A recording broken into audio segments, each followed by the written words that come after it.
नमस्कार, ये है एनालाइज नाउ और आज हम बात करेंगे बीजेपी की नेक्स्ट जेन लीडरशिप की, जिसको लेकर बीजेपी ने साफ कर दिया है कि चाहे दुनिया इधर की उधर हो जाए, लेकिन नरेंद्र मोदी के बाद उनकी कुर्सी पर योगी आदित्यनाथ ही बैठेंगे।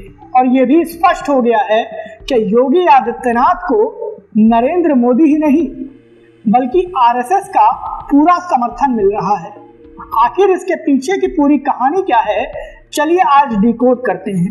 आज के वक्त में भारतीय जनता पार्टी में प्रधानमंत्री नरेंद्र मोदी के कद का कोई दूसरा नेता दिखता नहीं है, या यूं कहें कि दिखाया नहीं जाता है। आए दिन ये सवाल खड़े होते हैं कि आखिर नरेंद्र मोदी के बाद उनकी कुर्सी पर कौन बैठेगा, जो कि बीजेपी को एक सूत्र में लेकर आगे बढ़ाएगा। इसको लेकर केंद्रीय गृह मंत्री अमित शाह के नाम की खूब चर्चा होती है और यहीं से बीजेपी के समर्थकों में दो धड़े बनने लगते हैं, क्योंकि एक बड़ा धड़ा चाहता है कि मोदी के सक्सेसर के तौर पर योगी आदित्यनाथ को आगे किया जाए।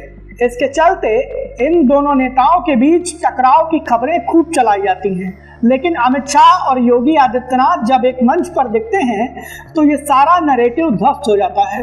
और अब बीजेपी और आरएसएस ने ये साफ संकेत दे दिए हैं कि नरेंद्र मोदी के बाद उनकी कुर्सी पर कोई बैठेगा तो वो होंगे केवल और केवल योगी आदित्यनाथ।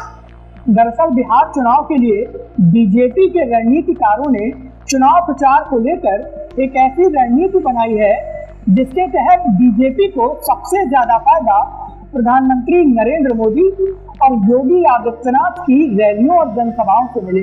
खास बात यह है कि जहां योगी आदित्यनाथ की जनसभा या रोड शो हो रहा है, वहां पर प्रधानमंत्री नरेंद्र मोदी नहीं जा रहे, और जहां पर पीएम मोदी जा रहे हैं वहां योगी प्रचार नहीं कर रहे। इसका साफ संकेत है कि बीजेपी इन दोनों नेताओं का कद लगभग बराबर मानती है और ये मानकर चलती है कि इन दोनों में से एक भी नेता चला गया तो उस सीट पर बीजेपी का सबसे बड़ा प्रचार हो गया। योगी आदित्यनाथ ने सिवान की 3 सीटों पर चुनाव प्रचार किया था और प्रधानमंत्री नरेंद्र मोदी वहां नहीं गए, बल्कि वो पड़ोसी जिले सारण में गए। उन्होंने वहां जनसभा को संबोधित किया और वहां से विपक्षी दलों पर करारा हमला बोला। योगी आदित्यनाथ ने पटना जिले से जुड़े दानापुर सीट पर चुनाव प्रचार किया था और रामकृपाल यादव के लिए वोट मांगा था।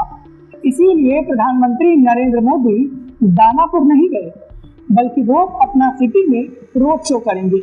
बीजेपी की ये स्ट्रैटेजी साफ बता रही है कि वो योगी आदित्यनाथ को प्रधानमंत्री नरेंद्र मोदी के विकल्प के तौर पर तेजी से आगे बढ़ा रही है और योगी की पॉपुलैरिटी अलग स्तर पर पहुंच चुकी है। आप सोचकर देखिए कि नीतीश कुमार की पार्टी जेडीयू, जो लंबे वक्त तक मुस्लिम वोटों के छिटकने के डर से नरेंद्र मोदी से दूरियां रखती थी, उसी जेडीयू के प्रत्याशी नरेंद्र मोदी तो छोड़िए, योगी आदित्यनाथ की रैलियों की ज्यादा से ज्यादा डिमांड कर रहे हैं। ये बताता है कि योगी आदित्यनाथ की बिहार में कितनी ज्यादा पॉपुलैरिटी है।